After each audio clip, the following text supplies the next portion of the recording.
Thanks for, whoa, that's really, I talk loud. Thanks for sticking with us to the end of the day here. We're going to try to get a little action going and make this a little more interactive, which is why you all have materials on your table. So stay tuned for that. We're going to talk today about Serve Denton and our project, which we entitled Design to Serve. But a little background before that. I attended the 2013 Public Interest Design Institute in Minneapolis, and those are my notes from the conference, and an empty beer glass from like a happy hour at the thing that I was like, this is it, and I was so like on a high from everything at that Public Interest Design Institute. It was just a fantastic weekend, and it was kind of a light bulb moment for me. And one of the things that I noticed, particularly at that design institute, was that I was the only interior designer there. And I really felt this need for bringing the seed idea and principles into interior design. And I was a professor at Baylor University at the time, and just felt like it resonated so much with our university mission and principles. And then I came on to the faculty at UNT a year later, and still had this dream of bringing seed into the university system. So anyway, that was kind of the background. And then in 2014, I was asked to be the point person for the Goff lecture series at UNT, which is a design lecture series that we get to bring in someone fantastic and fabulous to talk to our students. And it was my year to choose who that was going to be, and I immediately wanted to get Brian Bell on campus because I had just been so energized by the whole thing. And I thought, well, if I'm not teaching something, at least this is, one way to start introducing public interest design. And so we were talking as a faculty, a design faculty, about it, and they said, well, usually we like our guests to interact with our students in some way. And I said, well, it would be really awesome if we could do something with public interest design. And they said, well, we need someone to teach a topics class. Congratulations. So I said, great, okay, this is really awesome. So they gave me a topics class to do public interest design work with. And the problem with that, what started out as a kind of online topics course, on public interest design, I thought this is really not going to be very useful to students unless we really are doing a project, because I can talk all day about public interest design, but until we make them care about it really, truly, and deeply, they're not getting anything out of it aside from just learning about something that I think is particularly interesting. So it kind of expanded into this bigger than usual topics class, where we actually had a project we were going to work on. And I struggled for a long time of like, how in the world who am I going to get to partner with me on this class? Because I needed somebody who had a project that wanted students involved, and it was just kind of all up in the air. And through a series of serendipitous people, Serve Denton and UNT were brought together, and I'm going to let Heather talk real quickly about how we kind of made that connection.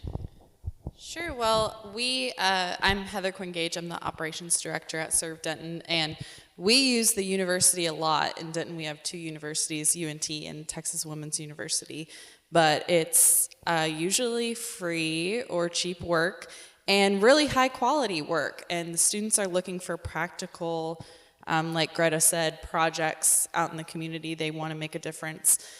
So we have a few contacts over there, but of course, as a nonprofit, had never worked with interior design.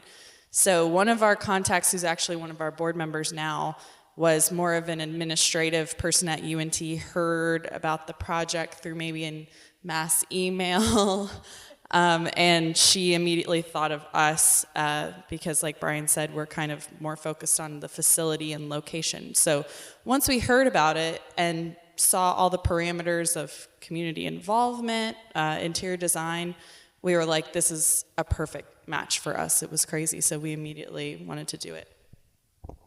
yeah, that was my chair of my department knew our connecting person. And so she knew I was looking for a project and was able to suggest I talk to this person. And she kind of gave me a list of like 5 different groups in the community immediately because she just knew about them. And out of those, it became very obvious that Serve Denton was the perfect choice for us. So we're going to do a little quick exercise here. So everyone needs a piece of paper. And we feel like the connection aspect of our project is so important. And it's really, I mean, all of the projects we've heard about today, this is a founding principle of them. Who do you know? Who's involved? How many people are involved? Because it's never an isolated person up here talking about it, right? It's who was able to contribute.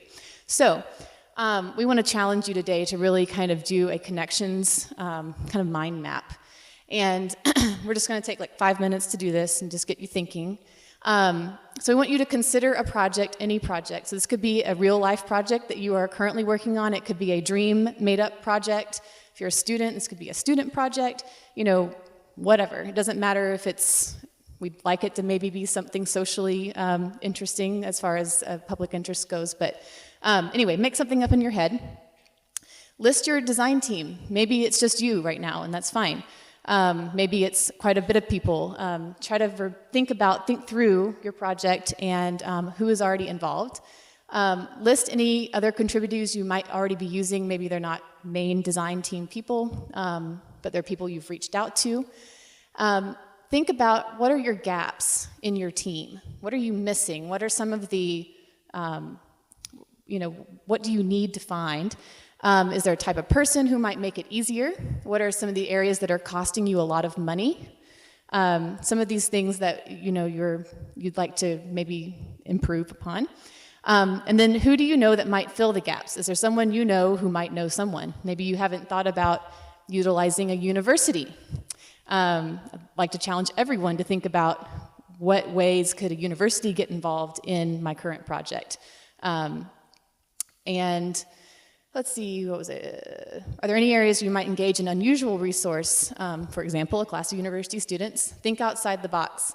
And then at the end of our kind of, we'll say 4 minutes of brainstorming this kind of thing and writing things down, I want you guys to just group up real informally, close to you, and just share very briefly, because we're on a time schedule here, your made-up project. Don't go into great detail about what your project is, but just who you kind of immediately thought of. If you had any great revelations of who maybe you've missed out on or who you could contact. And then if you're completely stuck, ask, the people around, what would you do? Who would you contact? What am I missing here?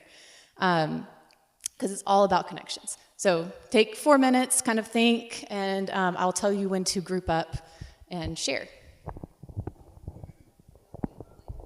Okay, I love the energy and all of the talking. This is awesome, but we're going to come back to our project for a minute. Maybe this will give you guys some talking points for the reception later this evening, and you can all share about your projects and get excited about each other. So this little exercise is, I think, really helpful whenever you're starting a project, or even if you're like midpoint through a project, or even at the end of a project, when you're just like, I'm stuck, or I don't know how much farther I can push this. Go through something like this. Okay. Okay, here we go. I know. Keep the conversation going, because everyone here is now your new colleagues. So, there's so much great resource in this room, and it's just amazing. So, okay, real quickly, our significant contributors to our project. From Serve Denton, we had the Serve Denton board was a huge contributor. City leaders in the city of Denton came on board. Various agencies, their staff and volunteers helped us with the project, and we'll get into that a little bit more. From UNT, we had my topics course students. There were 13 junior and senior level interior design students. The entire UNT interior design program participated in the Charrette Day. So that was over 120 students participating. All of the UNT interior design faculty participated as part of the charrette day. And there were some other UNT faculty that came on board, an engineering professor, one of the deans of the schools was there kind of as a Serve Denton board and got involved. So that was really cool. You were going to talk about Serve Denton.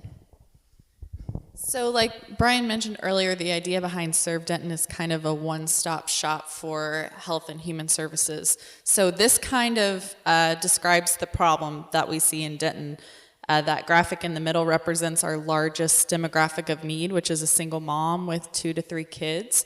And you can imagine if one of these things, of these icons, falls off, if you need help, an emergency arises, if you need some legal help, if you lose your job, all of those things start to fall by the wayside. If your car breaks down, that'll affect everything that you do, and the problems just kind of pile up. But usually, a nonprofit service provider just addresses one of these issues. And in Denton, they're spread out all over town or even all over the county.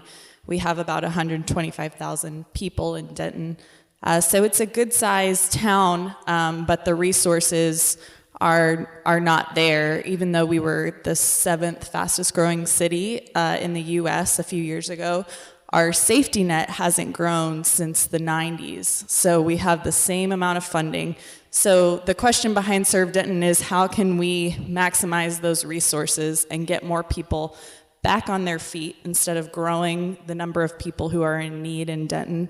And so our idea was to basically put these services in one place to A, lower their overhead costs, so more money will go into providing direct services. B, make it easier on the client who's trying to treat all of these different problems so that maybe they can get towards self-sufficiency a little bit faster and more permanently.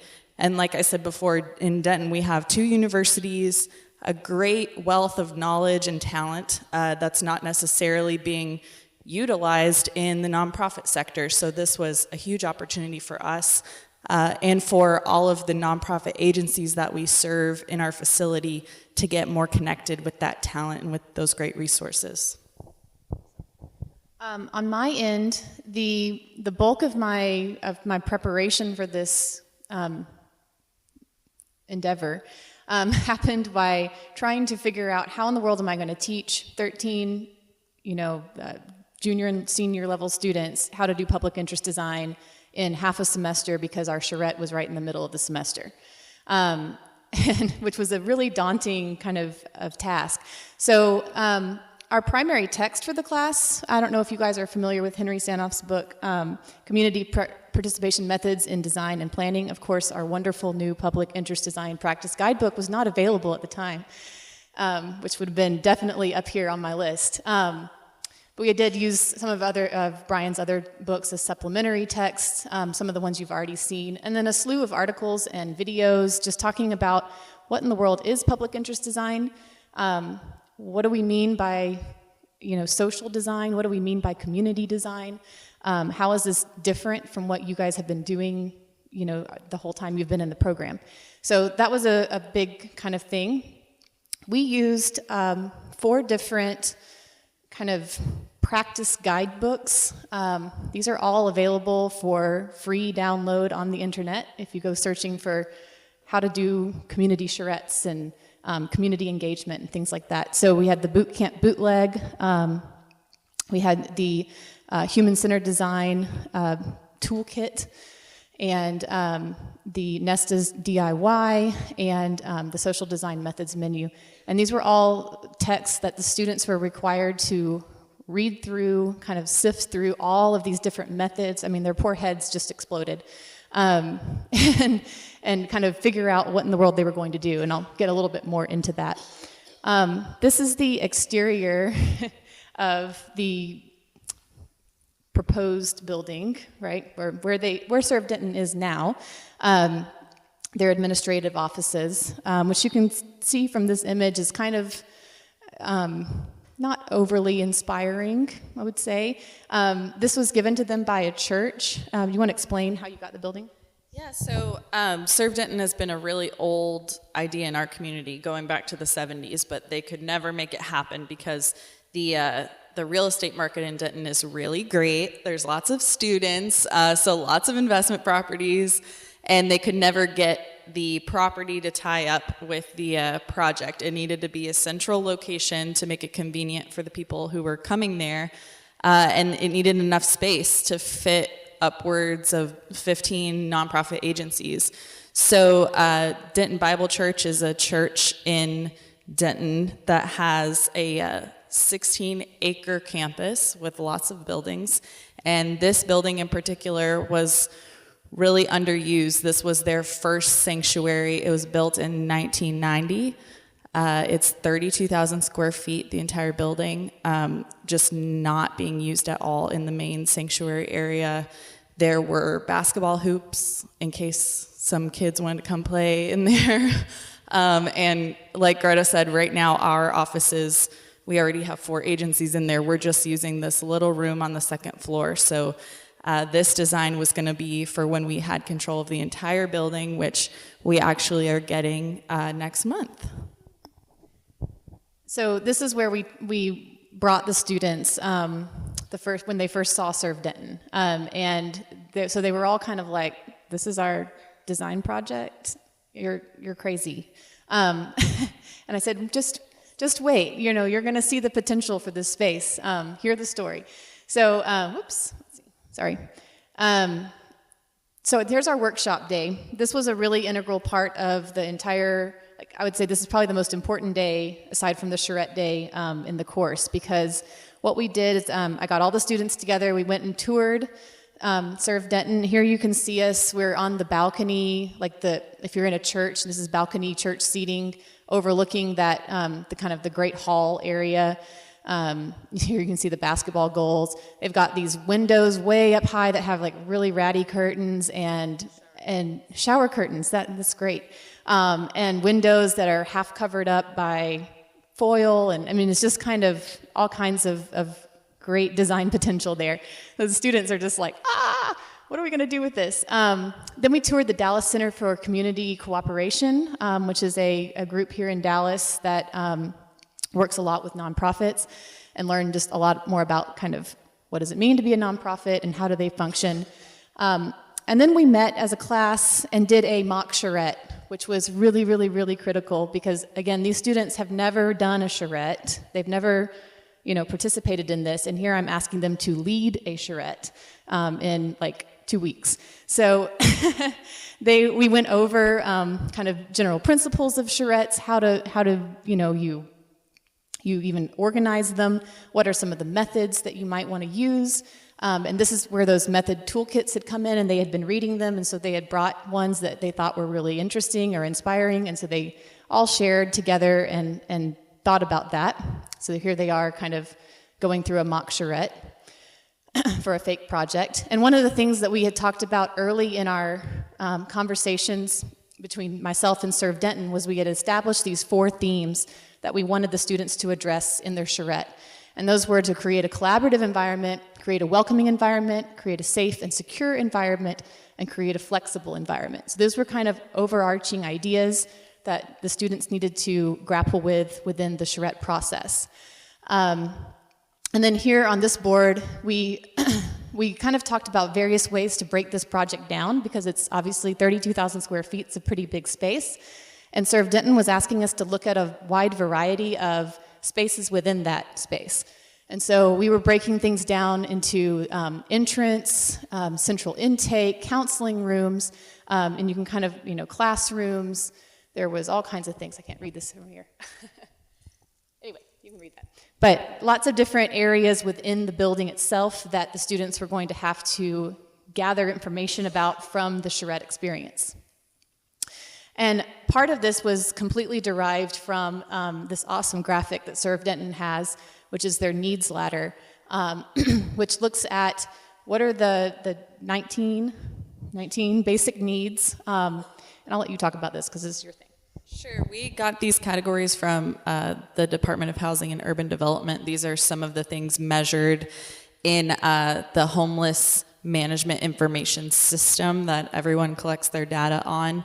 And the logos out to the side represent our tenants in the building. So these are our current tenants and the areas of need that they cover. But we're hoping to basically fill this ladder so, like you can see in the graphic, someone can climb to self-sufficiency using all the resources there. And Serve Denton is just the rails holding those together. We don't provide direct service, but we're hoping that by putting all of these together in a collaborative environment, like Greta mentioned, these agencies can offer more holistic care while saving money, which is the number one thing for them. And then getting into SEED, how we brought SEED into the picture. This was a thing that our students were learning about throughout the course. We were talking a lot about SEED, and SEED is kind of a standard of practice. And so I wanted to break down some of the issues that we talked about within the social, economic, and environmental kind of niche of SEED. So in social, we had childcare that we were dealing with, empowerment of people, food, security, and hunger were huge. Gathering spaces. A lot of these nonprofits in Denton have no place to hold events, and that was one of the key things that Serve Denton wanted to provide, was an affordable area for a large event. Learning, so classrooms, well-being and wellness, just of the whole body and mind. Economic, so access to services, obviously a huge part of Serve Denton. Employment, how to get people, back into society in that way. And then in environmental needs, they were looking at local sourcing, what kind of materials and resources can we get locally, and then again, kind of starting to look at the sustainability lead side of things related to the building. And we'd done a little bit of previous research prior to the project. So we had a local librarian in Denton helping to pull relevant information and other useful research information that got funneled right into the students, and they looked at that. The United Way assessment that Heather already talked about, which identified those 19 needs.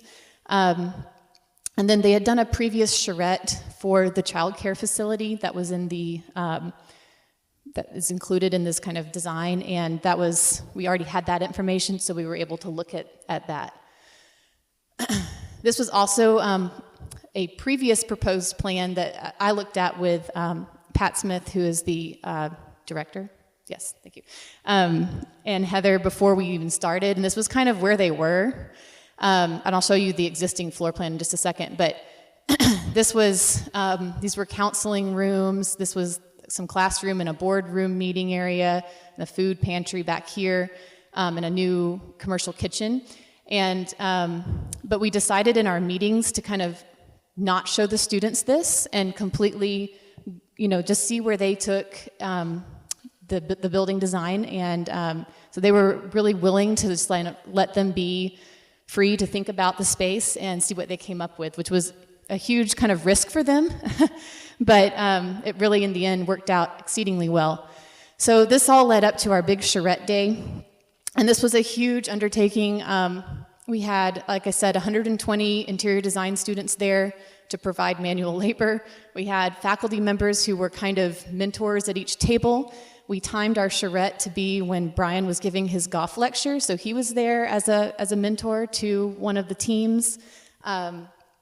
We had, how many people from the community? About 30 people from, and these were like heads of the nonprofits in Denton that came, city leaders, just all kinds of people that were representing the services that Serve Denton was providing.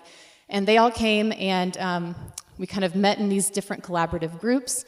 And the students were totally in control, and they were in charge. I had like zero input on this, which was really a kind of, it was my philosophy behind the class. I wanted them to feel ownership, because I thought if I give them ownership, they will do a better job. Instead of me saying, here's what we're going to do, and here's how we're going to lead this charrette. They were forced to go and find their methods, choose how they were going to be leaders, and they rose to the challenge. And they had to organize all of their colleagues.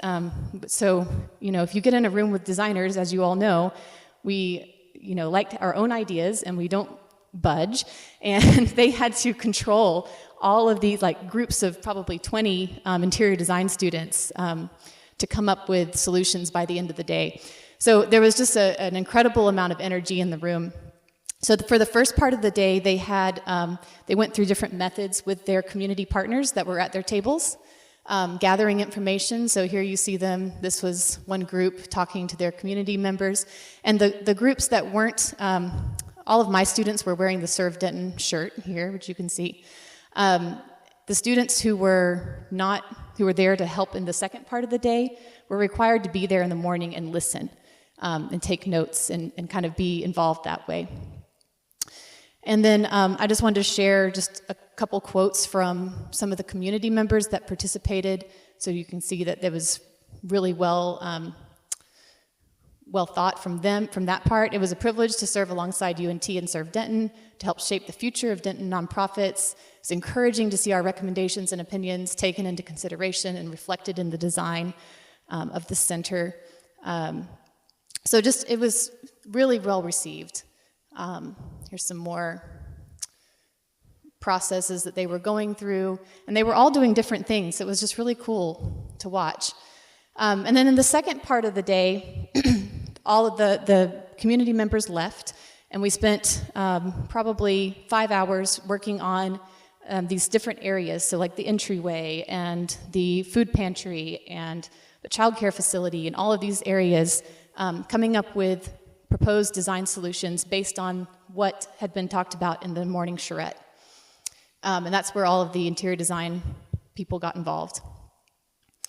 So here they are making all kinds of decisions, and there was paper up on the wall all over the place and on the floor, and it was awesome. And by the end of the day, we had all of these kind of little presentation boards, and we invited our community members back to hear the students present what it was they had come up with. And they'd all come up with 3 different solutions for each of their spaces. And so they went through their design decisions and all of that. And what was really neat was that a lot of my students let other students that had been in their group present. So they were really delegating and being leaders themselves, and it was just so cool to see them kind of grow in an entire day to be like that. So there's our whole group, and here you can see that the whole interior of Serve Denton. That was another really awesome thing, is that we were able to do our charrette in the space that they were working in. So they were able to go out and look at rooms and buildings and all kinds of stuff. What time is it? Okay, I think we have time for this. Quickly, we're going to go through a magazine exercise. So this is one of the techniques that we used a lot on the charrette day that, Brian, I don't think you were familiar with this exercise when the students brought it up. It wasn't one that was in one of our toolkits, so this was something that actually I brought from when I used to work at HKS here in Dallas. We did this all the time in the interiors department. So I'm going to give you guys an issue, and then this is the issue, a safe environment. To each of you, that means something different. And what I want you to do is you have magazines in front of you.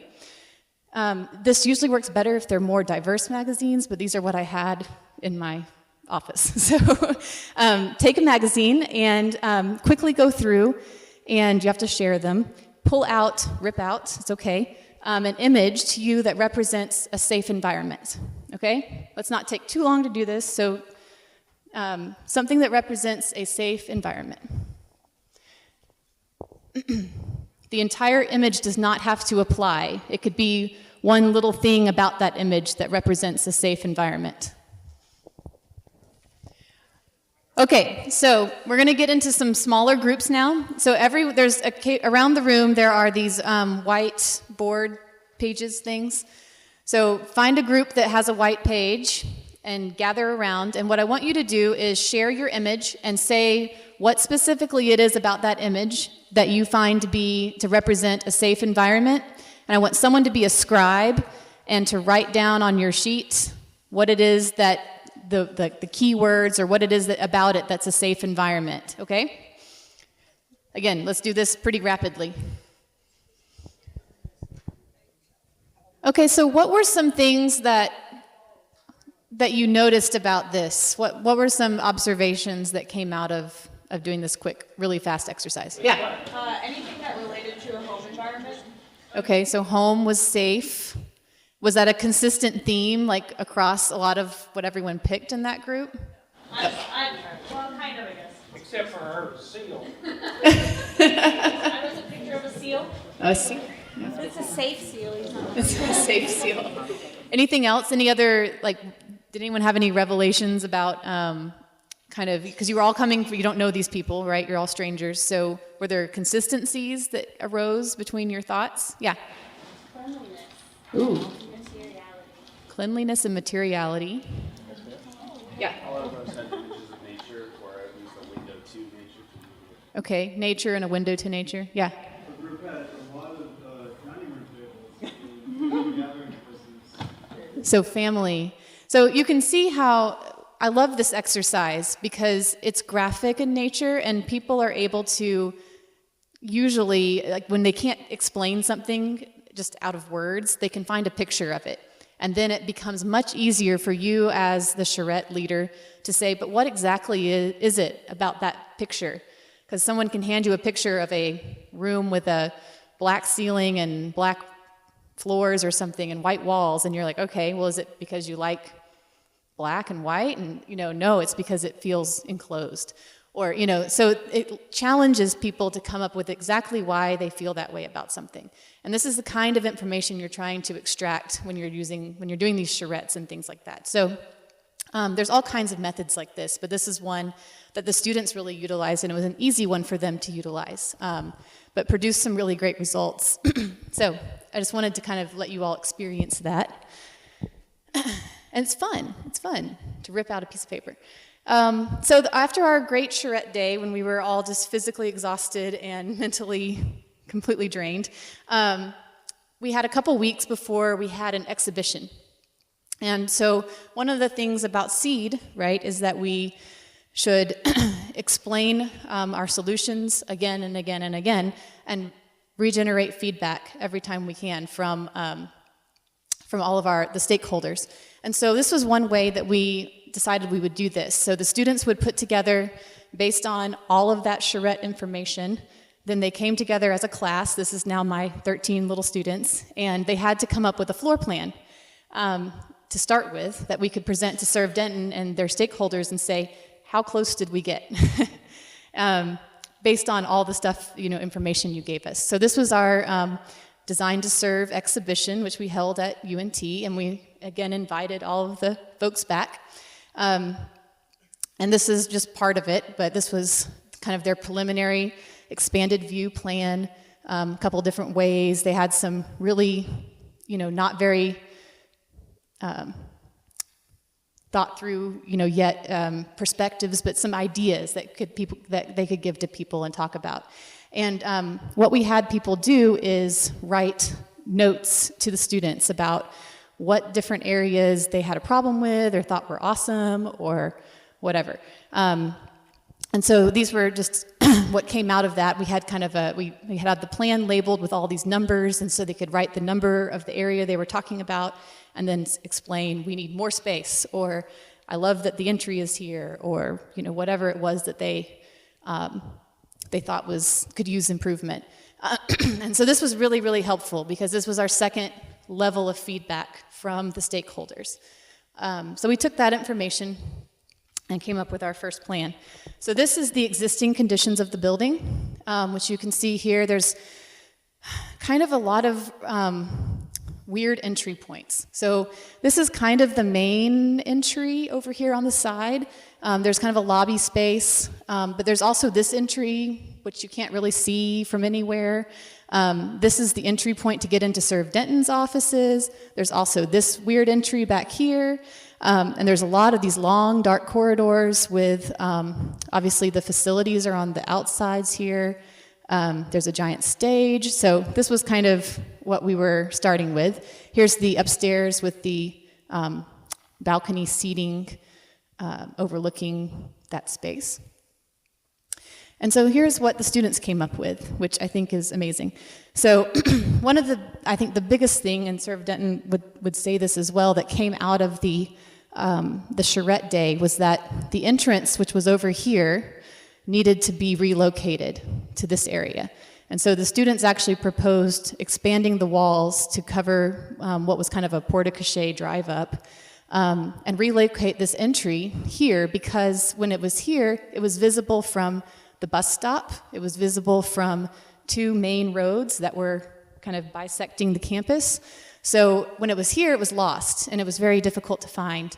But this would become a warm, welcoming spot, and that was a huge change that Serve Denton had not considered at all, but has really latched onto as kind of a key part of their program. And if we had started with that proposed plan that I showed you earlier, we never would have gotten to that, because the students would have said, well, that's existing, they've already figured that out, so we don't need to do that. Another big thing that came from the charrette was the need for the counseling rooms to have daylighting. In the proposed plan, the counseling rooms were all on the inside with no lights to the outside. And the students discovered that it was really important from the counselors' perspectives to have that view to nature. Again, safety, what did you all discover? Views to nature. So this was something that kind of came out of that. The classrooms all got located down this direction. Here's the Serve Denton board area, a break room, lots of offices, office space for the nonprofit agencies.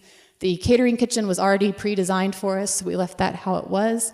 This entry point, which used to be the main entry, now becomes a specified food pantry entry for those who are coming in to pick up different items from the food pantry. There's a clothing closet and the food pantry, counseling rooms that are shared by all the nonprofits. This is the child care facility. So lots of different, and obviously the event center stayed in the middle. Students they also had an upstairs plan, which I don't show here, but this was more office space for nonprofits in the balcony. And they actually moved the balcony forward just a little bit and adding some more square footage up there. But kind of an axonometric view. Some of their renderings, I'm going to pass this book around. This is what they actually produced for the class. And I'll talk about that in a minute. But it has all these renderings in it and stuff. So that was a counseling room. This was the upstairs office space. Here's a view of the new events area. The Serve Denton boardroom. And so all of this kind of culminated in presenting this book that I'm passing around to the board of directors at their December board meeting. And it was really awesome because Serve Denton made a big point of thanking the students for all of their work, which was really meaningful for them. So, you know, and I think it's really meaningful for everyone when you thank people for doing work, especially when they worked really hard on it. So they were able to present the book, and they presented a PowerPoint presentation of all of the images and graphics in here. Let's see, what's the next one? Okay. Do you want to talk about kind of how that was received? Sure. Our board was so impressed with them, and I have to add that they were just really impressed with them just as professionals, not just as students. And I think that really spoke to the way Greta set up her class, how she said she just wanted to let them choose their methods, choose their ways they were going to lead. And then on our side, we just took the cue from her. Okay, we're not going to show them this other plan that we came up with. We're going to, you know, blow away the scope of this project and just let them go wherever they want and just stick within the building envelope. That was our only restriction. And just see what we could come up with. And I think that could become a burden to some people and maybe say, oh my gosh, there's no parameters on this. But I think if we had given them stricter guidelines and tried to put them into a box, that they wouldn't have, like you said, come up with the amazing ideas that they came up with and the gorgeous designs, everything from the color palette to the new walls, everything was completely fresh and new. And it really spoke to me that they did, like you said, care about the project when they came up with the new entryway and when they said, well, then it's visible from the bus stop. That's when my light went off that they weren't just thinking about design, they were thinking about accessibility, and they really cared about the people who were going to be using it. So our board was really impressed, and yeah, the value went, far beyond when we could show it to them and show what had come out of this one crazy day that they showed up for, and yeah, they were really, really impressed. I think that kind of leads into how in the world did we measure success in this project?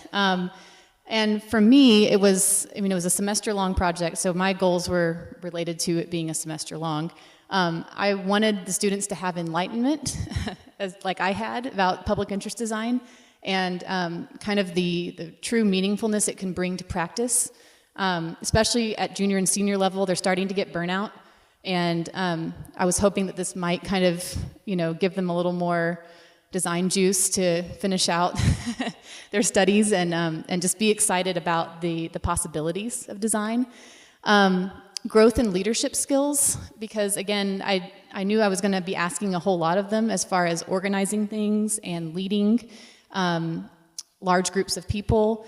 They had to work with, there were 13 of them, and they had to do one floor plan. That in itself was a huge challenge. And so learning that they had to each give a little bit, they couldn't have all of their ideas, or it would be just a kind of a melting pot of bad design. So learning to be really selective about that. Pulling off the charrette, which was like, I think I might have gotten 5 more gray hairs because of the charrette. Because I was I really wanted them to have that ownership. So I was sort of taking a back seat on it, and that could have gone extremely poorly, but it didn't, and it was it really kind of set them off for the rest of the semester.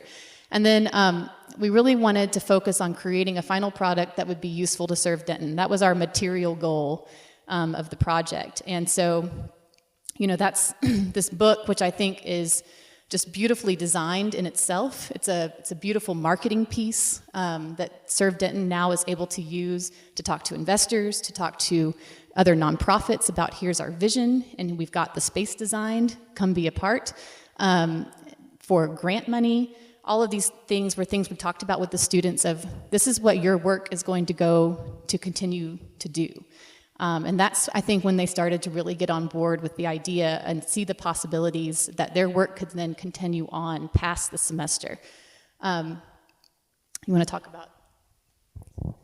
We really wanted a good starting place with our design. We weren't just saying, okay, we're going to try out this student thing and then we'll throw it in the trash or whatever. We really wanted a good, solid place to start from because we had no idea what we were doing design-wise.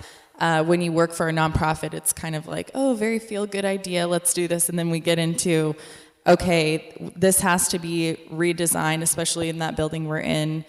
We want it to be the best possible experience. So we knew we would need still some help from architects later on. We still have to do all of our permitting and everything, but we wanted a really solid starting place. And like Greta said, marketing, the design book, we have these images on our website now to help illustrate our whole vision, and getting buy-in from the tenant agencies. We had a few who were committed to moving into the building that's totally not ready for them to move in, just kind of saying, okay, I believe in this, I'm going to move in. So this was, especially the charrette, was our chance to invite them in and begin this process together as more of a collective than us delivering a building and saying, would you like this or not? And all of the people who participated in the charrette are still actively invested and have either signed a lease or they've formally committed to moving in, and they still are always staying updated and still engaged with us, whereas some other agencies who maybe expressed interest but weren't there that day and we haven't been able to rope in are not nearly as engaged as those people who were there and, like the quote said, saw their suggestions be put into the design. We really wanted to do it for them to get their buy-in and investment. Let's see. So this is kind of how I measured whether the students had been enlightened or not. I had them write all the way through the semester. They were constantly doing these little blog entries on our class blog, and the quality of their writing and the depth, I think, of nature of their writing improved so much over the semester. And so these are two students, and I'll read both of these because I just love them both. These are both juniors, and this is their final thoughts in their entries for this semester. Overall, I think what I realized more than anything is that there seems to be, I can't read it. There seems to be a limited idea of what design is and has the potential to be, and I think that students, it is necessary to start demanding dismantling these preconceived notions in order to design a more beautiful future. When they go right, for other things. And then we have the ability to impact whole communities with design. I think that is really exciting. This impacts me as a student because now I have the desire to learn about this type of design and to work on developing my skills in this area. Since now is the time when we are learning and taking in new information and thinking about how we want to work in the design field, I think it's great that we get to start learning and thinking about this now instead of when we are already working. And that really resonated with me because I thought, if I had known about this, 10 years ago, maybe my life would be different. But I get to work with these students and teach them about it, which is really very awesome. So and that's the whole class in front of Denton's courthouse, which is what's on the Serve Denton shirt. This was the night after our charrette, and we just had ice cream with Brian, and we were all like in La La Land. And then we just wanted to highlight again what the student value was in this project. It was the level of energy and excitement that they brought because they're just so fresh and new and have no clue what they're doing. And we had sophomore level interior designers working on this who were still in their drafting classes and, had no clue how to space plan. And here they are being asked to design an area with guidance from older students. And so it was this intergenerational, really cool melting pot of design action going on. So such great energy. And then do you want to talk about the financial value? Well, it was free. It really doesn't get better than that for a nonprofit, especially when you're getting into, I know this is what Brian preaches all the time when architects are only working with the top 2% or 3%. This is a way that, like the student said so eloquently, they can directly interact with a huge segment of the community through their design.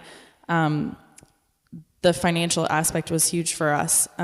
Right now, we're fine-tuning this design to start applying for construction permits, and that was huge for our budget and our bottom line. And then when you turn around, we're going to start a capital campaign to raise the bulk of the money for this renovation.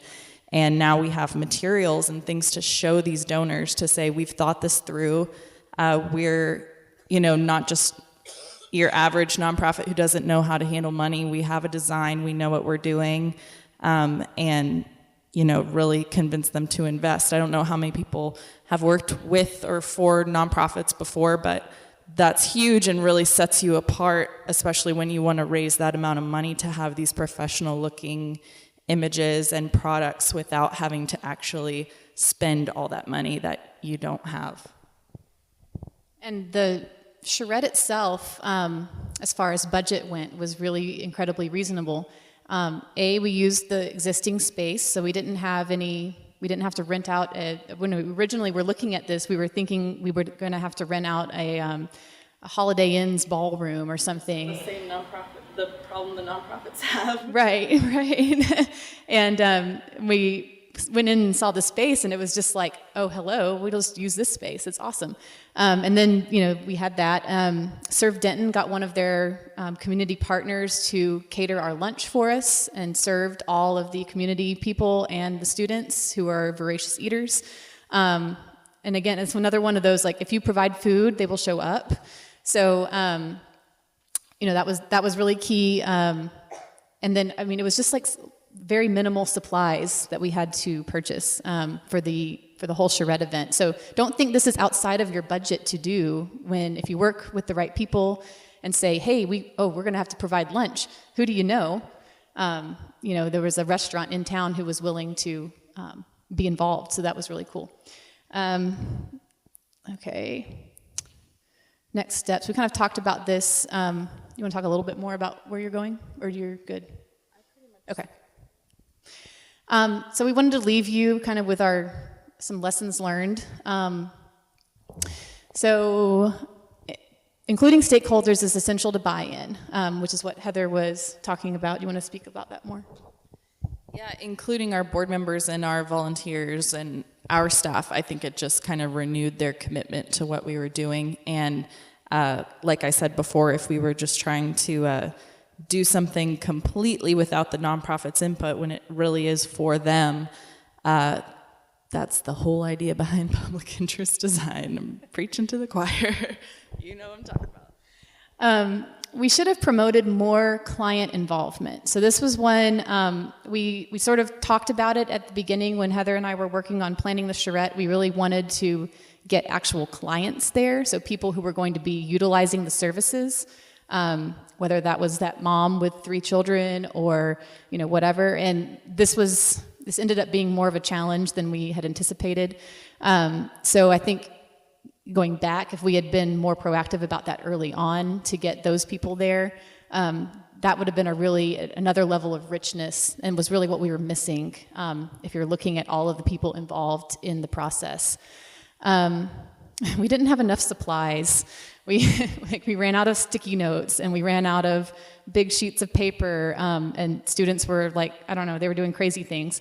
So I didn't have enough pens, I don't think. It was just and check-in was kind of a disaster in the morning because we had so many people. And anyway, so some of the logistics, I think we learned a lot about handling that amount of people and all of that. Let's see, how much to ask students to take on. By the end of the semester, I felt like maybe I had pushed them a little bit too much and expected a little too much of them, even though they came up with a great package.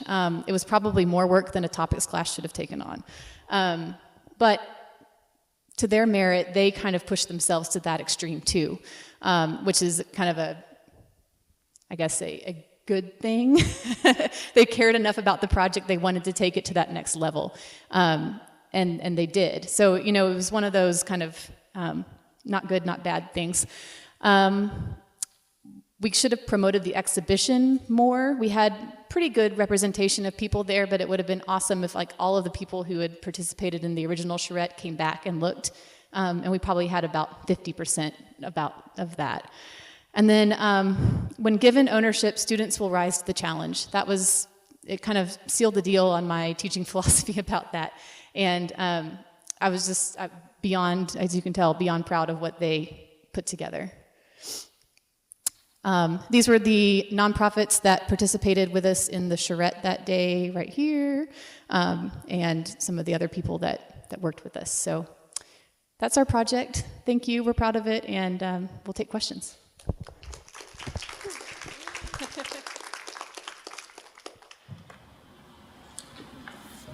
You explained it that well. I think the students who participated as juniors, if they follow through with public interest when they make the decisions about their senior work. I've talked to a couple of them about that, and they're just now starting to really even consider what they're doing for their capstone projects. But that had been kind of my hope, is that some of them would be inspired enough by this to use it as one of their frameworks for their capstone projects. So I'm still hopeful that might happen. You never know what they're going to decide to do, but it would be great. And I think definitely in our university is starting a master's program in sustainability, and I'll be teaching one of those courses, and I'm definitely will be talking about seed in that graduate level course as well. So that's kind of, I guess, some of them will be involved in that class as well, because they've kind of, a lot of these students that were in this class have decided to channel into the master's program. So I think maybe they've kind of got a bit of the research and bug in them now, and want to continue that. So that was kind of cool. Yeah? Are you offering this class again for undergrads? It is available to be offered again. with a topics class, sometimes it's just kind of hit or miss of when they need someone to come in and fill in for a topics. I would love to. I think it would be really cool to partner again with Serve Denton and like see, okay, where do we go now? Like this was where we started the project, and let's do another semester's work and see what comes of it. It'd probably be a completely different project, but we could still use a lot of the lessons learned from that to move forward. Yeah. Have you talked to any of the designers or anybody in the quality department at UNT? Yes. We did, or we tried to get in contact with them about that. They were very busy and didn't get back to us in time to really be utilized, but I would have loved it. I'm a big proponent of getting as many different people involved as possible. So yeah. Their department all does stuff, the graduate department really does stuff as project days, and design and quality class, which historically has been half designers, which the graduate program got dropped at UNT, and then half in quality graduate students got dropped because of low enrollment this semester, and so they are like looking to recreate that class again. So that might be awesome. Let's do it. Yeah. Can I go back to, you described how you found Serve Denton, and I want to kind of just go into a little more detail on that. Did I understand I think Heather mentioned you had some criteria. Did you put out an RFP, or how did you, tell us a little, obviously it was relational, somebody knew somebody, and that's kind of a given, but how, the match was so good. Mm-hmm. Tell me more about that step. I think sometimes things are just serendipitous. But yeah, I sat down, or I emailed the chair of our department, Cindy Moore, when I decided that I really needed a project. And I said, I can't do this class without a project. And we were getting pretty close to the semester starting. This was like August. And I was like, I need a project. And she said, well, I think it was our VP of External Relations or something like that at UNT. And she said, let me email her and see, what's going on. And because I don't live in Denton, and I didn't know much about the community of Denton, to be honest, at the beginning of this project. So I was really relying on someone who lived in Denton and knew people, and she'd been at the university forever, so that was really helpful. So she got us in contact with this external relations lady who, again, had the connection with Serve Denton, and I explained to her exactly what it was I needed to do. And from that information, she said, well, here's like 3 different organizations that might fit that. And she really pushed the Serve Denton one, so I tried them first. And I emailed Pat, and like within the hour, he had emailed me back and said, this sounds perfect, we need to talk. So we had a phone call and decided that it was probably a pretty good fit. And then I actually came up to Denton, and we had like a half day of sitting down and really talking through what are our expectations, what can realistically happen, what are the needs that Serve Denton has? Because at that point it was kind of like, well, we could do anything. We could pick out your paint colors, it was kind of, very vague. And they said, we really need concept images because we can use those. And so that's when that really helped generate the direction of the class, and that was immensely helpful for me because then I could structure my class and get it online by the end of August. So, yeah. I think it was just something like a nonprofit who wants to do a design project, who wants to include the community in what they're doing. And I think there was a little blurb that explained public interest design. And it was just kind of an email that had been pinged from a bunch of people, and then Pat sent it to us. And yeah, I think it was just describing public interest design and saying, anyone? Like anybody? So we were like, oh my gosh, this is perfect. Anybody else? One more? Yeah. How did the university or the interior program receive this, the whole class, in particular in relation to curriculum and how this fits in with the curriculum? If you had any pushback from this program or the school, at first I was a little confused. this was a design studio. It sounds like it was an elective. And so then the question is, students doing design work in an elective course, or if they're doing design studio and then there's one project that moves forward and then students right from that. Okay. Yes. So for interior design programs, we have a set of accreditation standards we have to